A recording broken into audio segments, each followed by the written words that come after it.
नमस्कार दोस्तों, AY5 online classes में आप सभी का स्वागत है। आज 20 मार्च 2021 संबंधित करंट अफेयर्स के क्वेश्चन को मैं लेके आया हूँ, तो आप इस वीडियो को पूरा देखें। हम इस वीडियो में करंट अफेयर्स संबंधित जितने भी ऑब्जेक्टिव क्वेश्चन हैं उनके बारे में बात करेंगे। जो भंडारे क्वेश्चन बन सकते हैं उनको देखेंगे और उसके बाद जो स्टैटिक जीके का पार्ट है उसको देखेंगे। ये सभी पार्टों को कवर करेंगे। बढ़ते हैं पहले प्रश्न से। आज का हम महत्वपूर्ण दिन से शुरुआत करते हैं। आज का महत्वपूर्ण दिन क्या है? तो अंतर्राष्ट्रीय आनंद दिन कब मनाया गया है? 20 मार्च को मनाया गया है। जो वर्ष 2021 में जो विश्व गोरैया दिवस है, जो 20 मार्च के लिए विषय है, उसका विषय क्या है? I love sparrow. विश्व गोरैया दिवस 20 मार्च के लिए विषय क्या रखा गया है? I love sparrow. विश्व आनंद सप्ताह जो 18 मार्च से 23 मार्च तक चलेगा, ये भी आपको याद रखना है। आज का हम पहला प्रश्न से शुरू करते हैं।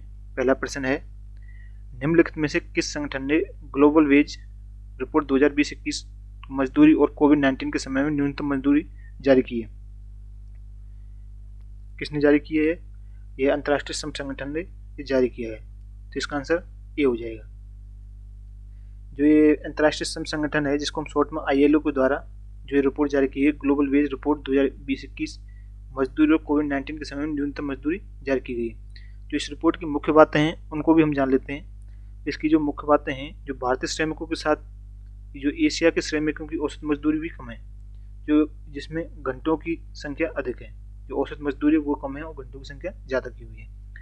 इसमें जो राष्ट्रीय तल स्तर पर न्यूनतम मजदूरी 176 रुपये प्रतिदिन की है, लेकिन जो वास्तविक मजदूरी कहीं अधिक है, ये देखा गया है। बढ़ते हैं नेक्स्ट क्वेश्चन की ओर। नेक्स्ट क्वेश्चन है, स्टॉप टीबी पार्टनरशिप बोर्ड के अध्यक्ष के रूप में किसे नियुक्त किया गया है? स्टॉप टीबी पार्टनरशिप बोर्ड के अध्यक्ष के रूप में किसे नियुक्त किया गया है? तो इसका आंसर क्या हो जाएगा? डॉक्टर हर्षवर्धन को नियुक्त किया गया है।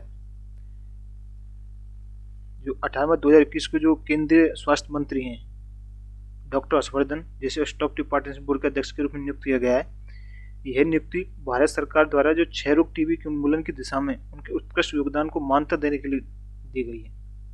किसके लिए? उनके जो क्षय रोग टीबी के उन्मूलन की दिशा में जिन्होंने उत्कृष्ट योगदान को मान्यता देने के लिए की गई है।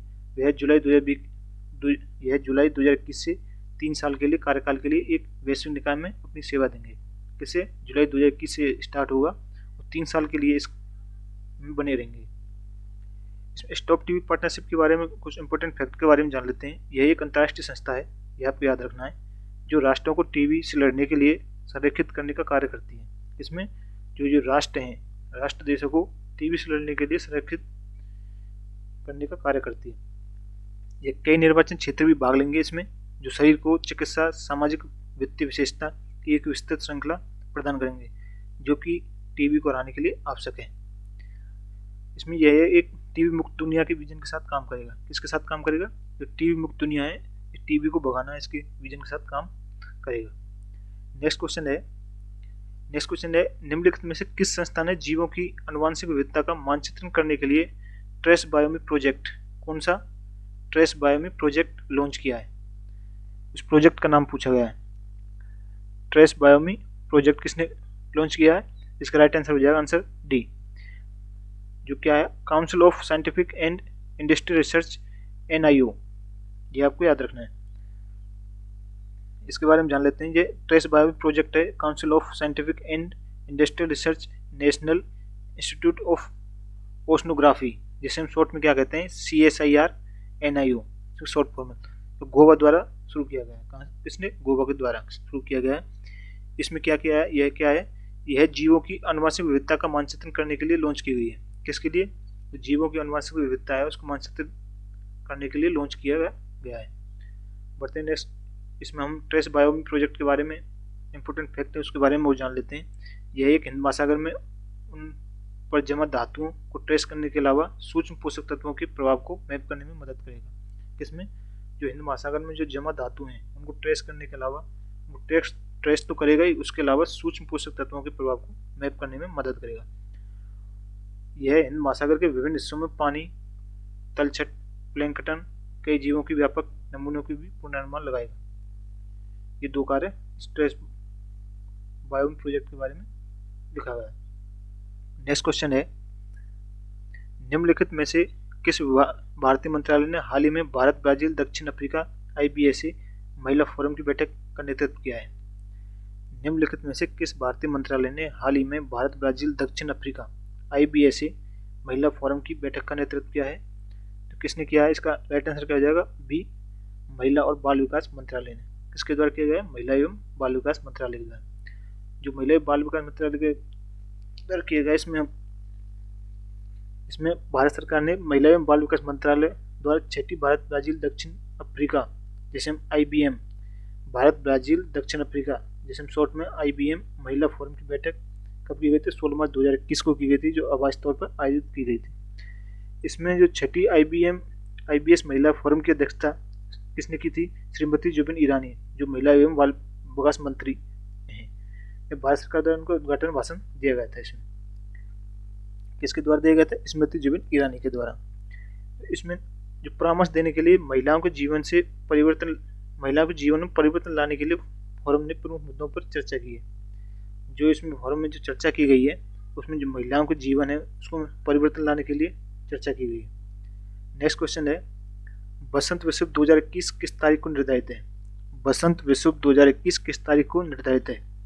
तो इसका राइट आंसर क्या हो जाएगा? यह 20 मार्च को निर्धारित किया गया है। किसको? 20 मार्च को निर्धारित किया गया है। इसमें वर्नल इक्विनॉक्स के रूप में जाना जाता है। इसको बसंत विश्व है, इसको हम वर्नल इक्विनॉक्स के नाम से भी जाना जाता है। इसका दूसरा नाम है। यह वर्ष 2021 में बसंत विश्व 20 मार्च को होगा और इसमें तकनीक रूप से यह सुबह 9:37 बजे पड़ेगा। इसमें 9:37 पर पड़ेगा। इसकी मुख्य विशेषता क्या है? मुख्य विशेषता देखें तो ये 20 मार्च बसंत विश्व के लिए सबसे आम तारीख है। हालांकि यह 19 से 21 मार्च के बीच किसी भी तारीख को हो सकता है। ये 19 से 21 मार्च के बीच में किसी भी तारीख को हो सकता है, लेकिन जो 20 मार्च है बसंत विश्व के लिए सबसे आम तारीख है। जब मौसमों की खगोलीय गणना के अनुसार हम देखें तो ये 20 मार्च को बसंत के पहले दिन के रूप में माना जा रहा है। ठीक, बढ़ते हैं नेक्स्ट क्वेश्चन की ओर। नेक्स्ट क्वेश्चन है, हाल ही में निम्नलिखित में से किस संस्था ने कृत्रिम प्रकाश संश्लेषण की खोज की है? किसकी? कृत्रिम प्रकाश संश्लेषण की खोज की है। इसको आपको याद रखना है। किसने? आंसर इसका ए हो जाएगा, जिसमें Jawaharlal Nehru centre of advance scientific research, क्या नाम है? Jawaharlal Nehru centre for advance scientific research के द्वारा,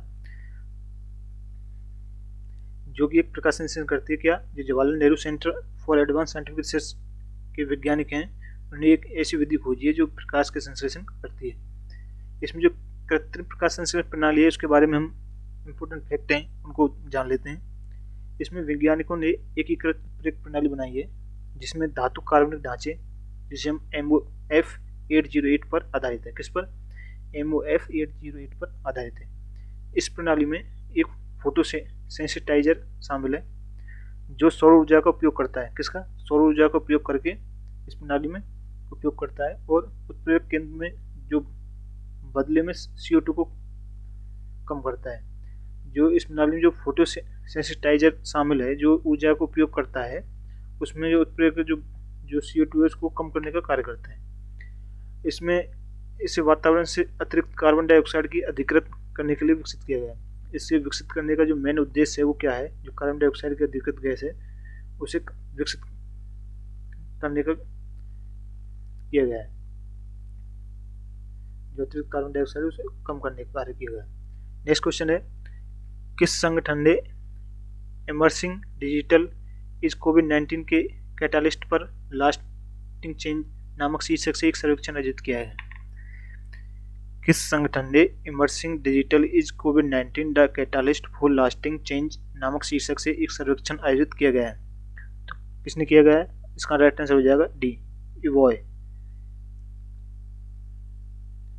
इस शीर्षक से सर्वेक्षण किया गया है। इवॉय और Imperial College London Institute for Global Health innovations ने इमर्सिंग डिजिटल इज कोविड-19 the catalyst for lasting change नामक शीर्षक से सर्वेक्षण किया गया है। इन दोनों है। ठीक, इसमें सर्वेक्षण की मुख्य बातें क्या है? जो सर्वेक्षण किया गया है इसमें जो मुख्य बातें क्या है उनके बारे में जान लेते हैं। इस सर्वेक्षण के अनुसार भारत ने कोविड-19 के दौरान जो स्वास्थ्य और मानव सेवाओं में जो डिजिटल तकनीकों को अपनाने में उच्चतम स्तर को देखा गया है। जो डिजिटल तकनीक है उसको अपनाने का न्यूनतम स्तर को देखा गया है। यह सर्वेक्षण भारत, ऑस्ट्रेलिया, संयुक्त अरब अमीरात, इटली और अमेरिका और यूनाइटेड किंगडम में 2000 से अधिक वैश्विक HHS प्रोफेशनल पर किया गया है। ये आपको इन बातों को ध्यान में रखा गया है। नेक्स्ट क्वेश्चन है, निम्नलिखित में से किस मंत्रालय ने 16 मार्च से 31 मार्च 2021 तक पोषण पखवाड़ा का आयोजन किया गया है? जो 16 मार्च से 31 मार्च 2021 तक पोषण पखवाड़े का आयोजन किस मंत्रालय के द्वारा किया गया है, ये पूछा गया है। तो इसका राइट आंसर क्या हो जाएगा? ये इसका राइट आंसर हो जाएगा महिला और बाल विकास मंत्रालय के द्वारा। किसके द्वारा? महिला एवं बाल विकास मंत्रालय के द्वारा। जो महिला एवं बाल विकास मंत्रालय है उसने 16 मार्च से 31 मार्च पोषण पखवाड़ा का आयोजन किया है। महिला एवं बाल विकास विभागों, राज्यों, केंद्र शासित प्रदेशों में पोषण पखवाड़ा की देखभाल करने का एक नोडल विभाग भी बनाया गया है। ये आपको याद रखना है। तो इसमें हम पोषण पखवाड़ा का जो महत्व है उसके बारे में जान लेते हैं। इसमें जो खाद्य वानिकी का उपयोग करके पोषण संबंधी चुनौतियों का पता लगाना, पोषण पंचायतों को व्यवस्थित करना इसका उद्देश्य है। इसमें आयुष मंत्रालय के तहत काम करने वाले राष्ट्रीय औषधीय पौधे बोर्ड, जैसे हम NMPB आंगनबाड़ी केंद्रों में से प्रत्येक को पौधे के 4 छोटे पौधे वितरित करेंगे। नेक्स्ट है कुपोषण के दुष्प्रभाव, पोषण वाटिका निर्माण, खाद्य वानिकी आदि विषयों पर जागरूकता अभियान चलाया जाएगा इसके अंदर पोषण पखवाड़ा के अंतर्गत। नेक्स्ट है, निम्नलिखित में से कौन मध्य और पूर्वी CE के सदस्य देशों के अंतर्गत नहीं आता? निम्नलिखित में से कौन मध्य और पूर्वी यूरोप CE के सदस्य देशों में से नहीं आता? इन चारों में से ऑप्शनों में से आपको बताना है कौन है जो मध्य और पूर्वी CE के सदस्य देशों के अंतर्गत नहीं आता है। तो इसका आंसर जल्दी से कमेंट बॉक्स में लिख के बताएं। आपके लिए 5 सेकंड का टाइम दिया जाता है। तो इसका राइट आंसर क्या हो जाएगा? B, Brunei. जो मध्य एवं पूर्वी यूरोप CE के सदस्य देशों के अंतर्गत नहीं आता। और इसमें समाचारों में क्यों है? ये मेन इम्पोर्टेंट फैक्ट है जो समाचारों में क्यों है। इसमें जो मध्य पूर्वी एशिया, पूर्वी यूरोप जो CE के सदस्य देशों ने बढ़ती चीन की आक्रामकता का मुकाबला करने के लिए सिनात्रा सिद्धांत को स्वीकार किया है। किसने? जो मध्य पूर्वी यूरोप के सदस्य देशों ने आपस मिलकर के तो चीन की आक्रामकता का मुकाबला करने के लिए, जो चीन जो अपनी रणनीति बनाता है उसके को मुकाबला करने के लिए सिनात्रा सिद्धांत को स्वीकार किया गया। अब ये सिनात्रा सिद्धांत है क्या, इसके बारे में जान लेते हैं। यह उस सिद्धांत का वह नाम है जिसे मिखाइल गोर्बाचेव की सोवियत सरकार ने पड़ोसी वार्सा संधि राज्यों को अपने आंतरिक मामलों को निर्धारित करने की अनुमति देने के लिए उपयोग किया गया है। ठीक, बढ़ते हैं नेक्स्ट क्वेश्चन की ओर। नेक्स्ट क्वेश्चन है, निम्नलिखित में से किस देश ने 17 मार्च 2021 को अंतर्राष्ट्रीय सौर गठबंधन ISA, जैसे हम शॉर्ट में कहते हैं, शामिल करने के लिए भारत के साथ एक फ्रेमवर्क समझौता हस्ताक्षर किए हैं? किस संगठन ने किए हैं? तो इसका राइट आंसर क्या हो जाएगा? आंसर नंबर सी, इटली ने इस फ्रेमवर्क पर समझौते पर हस्ताक्षर किए गए हैं। इसमें जो इटली ने अंतर्राष्ट्रीय सौर गठबंधन में शामिल होने के लिए भारत के साथ समझौते पर हस्ताक्षर किए, भारत देश विदेश मंत्रालय ने यह जानकारी दी है। कौन से मंत्रालय ने यह जानकारी दी है? विदेश मंत्रालय ने यह जानकारी दी है। इस अंतर्राष्ट्रीय सौर गठबंधन ISA है क्या, इसके बारे में जान लेते हैं।